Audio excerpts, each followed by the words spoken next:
Hello and welcome to DG Vedya. In the series of 100 most important points for AIPGT exam हमने start कर रखा है अभी शालाक्य का पोर्शन।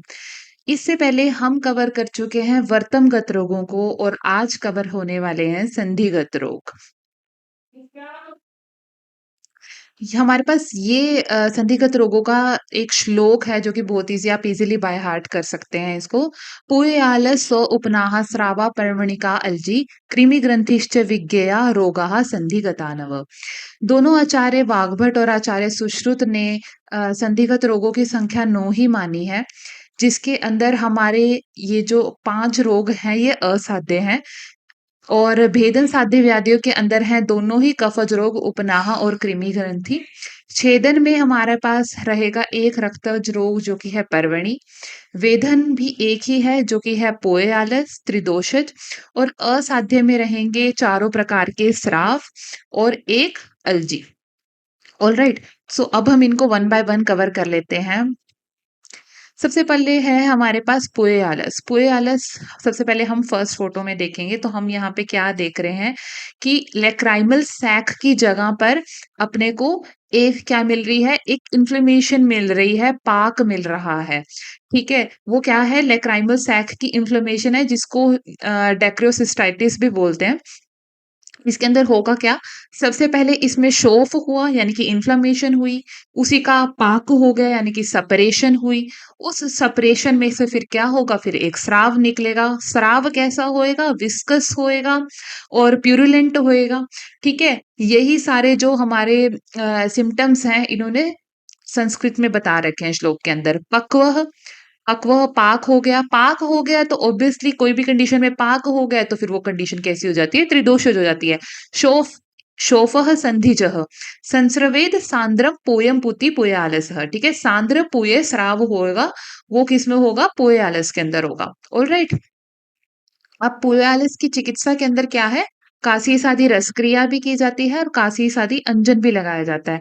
कासीस किसको बोलते हैं, फेरस सल्फेट को बोलते हैं। अब ये फेरस सल्फेट जो है आपने महारस, उपरस, साधारण रस में से कहाँ पढ़ा है, ये आपने जरूर कमेंट सेक्शन में इसको बताना है। ये इसी के कासीस के जो पर्याय है वो नयन औषध, नेत्र औषध भी हम रस शास्त्र वाले पोर्शन के अंदर इसको कवर करेंगे। ऑल राइट, नेक्स्ट है हमारा उपनाह। उपनाह के अंदर अगेन हम पिक्चर से समझते हैं इसके अंदर क्या है। हम यहाँ पर देख रहे हैं एक नोडुलर स्वेलिंग देख रहे हैं, ग्रंथि के समान एक स्वेलिंग देख रहे हैं जो कि कैसी है, त्वचा के रक्त के समान की वर्ण की है। कैसी है, दिखने में स्निग्ध है, गुरु है, विस्तृत मूल वाली है, ब्रॉड बेस है इसका। ठीक है, और इसकी रिजेम्बलेंस किससे है, ये साइड में जो थर्ड पिक्चर में हमने दिखा रखा है ये दिखा रहे हैं शार का पाक दिखा रहे हैं। ठीक है, तो ये जो ग्रंथि है ये इसके लक्षण जो हैं क्षार के पाक के टाइम पे जो बुलबुले बनते हैं उसके समान इसके लक्षण है। ठीक है, विस्तृत मूल वाला, त्वचा के समान जो है इसका वर्ण रहता है, स्निग्ध है, बलवान है। ठीक है, इस तरीके का अपने को उपनाह के अंदर मिलेगा। अभी यही श्लोक के अंदर कैसे लिख रखा है देखो, ग्रंथिर ना अल्पो, मतलब अल्प तो है पर इतनी अल्प भी नहीं है, ना अल्पो ग्रंथि जो है यानी कि हमारी नोडुलर स्वेलिंग जो है बनी हुई है यहाँ पे।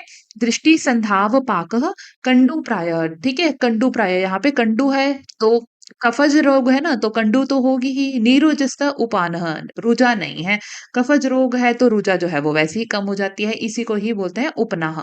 वाग्भट ने इसको क्या बोला है, कफिन शोफस तीक्ष्ण अग्रो शार बुद बुद कोपम। ठीक है, शार के समान जो है इसकी, शार के बुलबुलों के समान जो है इसकी लक्षण दिखाई देंगे। ठीक है, अब देखिए इसकी ट्रीटमेंट क्या है। पुए आलस और उपनाह दोनों के अंदर ही रक्त मोक्षण इंडिकेटेड है।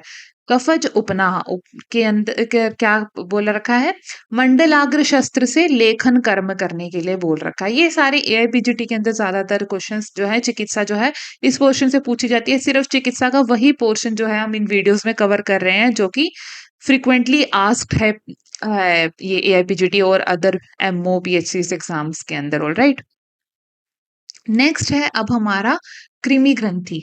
कृमि ग्रंथि के अंदर अगेन हम फोटोज की तरफ ध्यान देते हैं। देखो यहाँ पे क्या है, हमें हमें क्या बनना है, कृमि की ग्रंथियां जो है अपने को दिखाई दे रही हैं दो तरीके की संधियों में। एक तो वर्तम पक्षमगत में और एक वर्तम शुक्लगत में। थर्ड पिक्चर में हम वर्तम शुक्लगत संधि में देख रहे हैं, वहां यहाँ पर हम फर्स्ट और सेकंड पिक्चर के अंदर हम वर्तम पक्ष्मगत संधि पर इसकी कृमि ग्रंथि की जो है मैनिफेस्टेशन देख रहे हैं। तो संधि स्थानों में कृमियों द्वारा ग्रंथियां निर्मित कर दी जाती हैं और उसी में कृमियां जो है रहती होती हैं, उसी को ही कृमि ग्रंथि कहा गया है। ठीक है, यही श्लोकों के अंदर बताया है। कृमि ग्रंथि वर्तम नः पक्ष्मणश्च। ठीक है, वर्तम पक्ष्म संधि पे और वर्तम शुक्लगत संधि पे ये मिलेगी अपने को कंडू कुरिय कृमिय संधि जातः। ठीक है, इसी को ही कृमि ग्रंथि जो है वो बोलते हैं। नेक्स्ट आ जाता है हमारा बहुत इंपॉर्टेंट रोग, वो है परवणी की।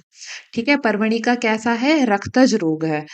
अगेन हम पिक्चर में देखेंगे, इसमें क्या देख रहे हैं हम, बिल्कुल क्या है, ताम्र वर्ण की कॉपर कलर की जो है, हमने यहाँ पर एक हम स्वेलिंग देख रहे हैं, एक localized thin copper coloured inflammation देख रहे हैं राउंडेड, जो कि कैसी है, मुदगोपमा, मतलब मुद्ग के समान जो है इसकी आकृति है, आकृति लगा लो, इसकी शेप लगा लो और साइज लगा लो। ठीक है, यही जो है वो अपने को परवणी मिलती है। कहाँ पर मिल रही है, ये कौन सी संधि पे मिल रही है, कृष्ण शुक्ल संधि पे अपने को ये मिल रही है। ठीक है, तो अब हम आ जाते हैं श्लोक के ऊपर। ताम्रा तन्वी दाह शूल उत्पन्ना रक्ताज गेया परवणी वृत्त शोफा। ठीक है, वृत्त यानी कि सर्कुलर, शोफ यानी कि इंफ्लेमेशन। कहाँ कहाँ पे है, कृष्ण शुक्ल संधि पर है। ठीक है, और वाग्भट इसको क्या बताते हैं, इसका साइज कैसा बताते हैं, ताम्र मुदगोपमा। इस यही वाग्भट का यही वाला पोर्शन जो है सबसे ज्यादा इंपॉर्टेंट है, आपने यही याद रखना है। बाकी है तो ये सारा हमारा सुश्रुत प्रधान रहेगा।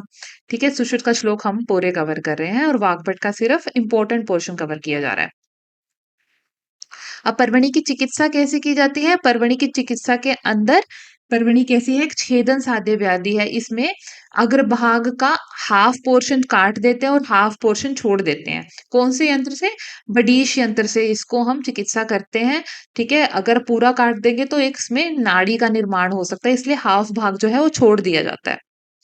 अब देखिए ताम्र मुद्गोपमा जो है या फिर मुद्ग मात्र, ये जो मुद्ग वाली जो चीज है, ये अपने को बहुत जगह पे कंफ्यूजन क्रिएट करती है, बहुत जगह पे मुद्ग वाली वाली जो है हमारे सिम्टम आता है। तो आज हमने इसके अंदर हम सभी मुद्ग वाली जो हमारी है मैनिफेस्टेशन है उनको इकट्ठे देख लेते हैं। तो परवणी में क्या है, ये हमारी कृष्ण शुक्लगत संधि पर बन रही है परवणी, ताम्र मुद्गोपमा।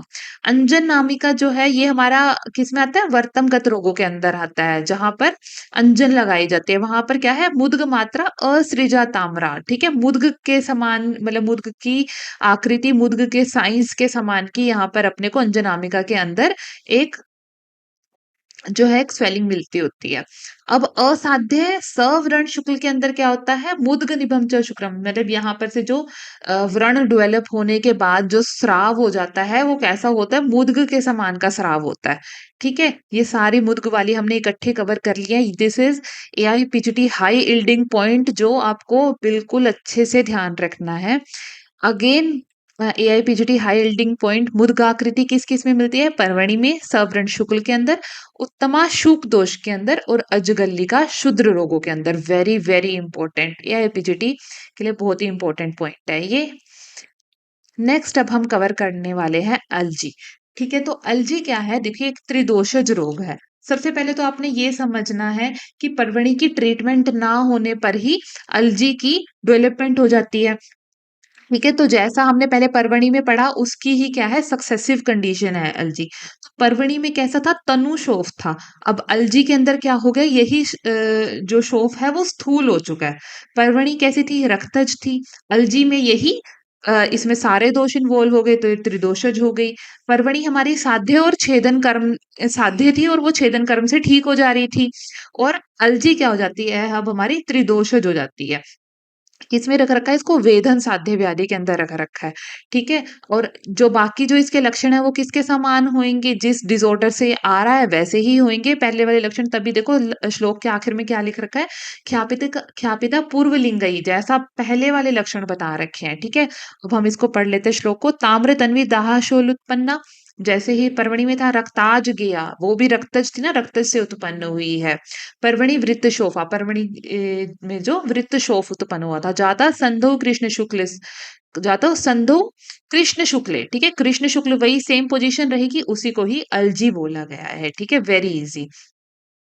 अब हम आखिरी आ जाते हैं हमारे असाध्य स्रावों के ऊपर। देखो, स्राव हैं तो ऑब्वियसली वातज स्राव तो होगा नहीं, तीनों प्रकार के जो हमारे स्राव हैं उसके अंदर वातज स्राव नहीं होएगा।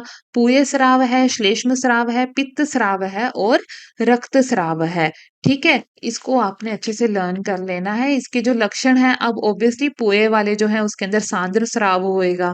ठीक है, श्लेष्म वाले के अंदर जो सारे लक्षण हैं वो कैसे मिलेंगे? कफ के समान मिलेंगे, शांद्र, पिच्छिल, संस्रवेद, नीरुजा।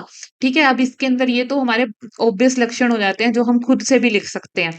पित्त वाला कैसा होएगा? पीताभास होएगा, नीलम, उष्णम, जलाभम। ठीक है, दोष के समान ही लक्षण अपने को मिलेंगे। रक्त स्राव के अंदर वही रक्त के समान लक्षण होएगा, स रक्तम उष्णम न अल्पम। ठीक है, और न अति सांद्रम। ये सारे क्या है हमारे दोष के अकॉर्डिंग ही इसके लक्षण मिलते हैं।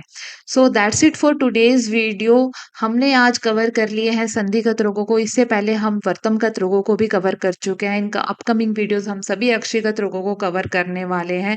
And these videos are very very beneficial for your prof exam as well as for AIPGT exam. So I will request you so kindly click on that subscribe button, click on that bell icon button to get instant notifications for our new videos, and I will see you in the next one. Thank you.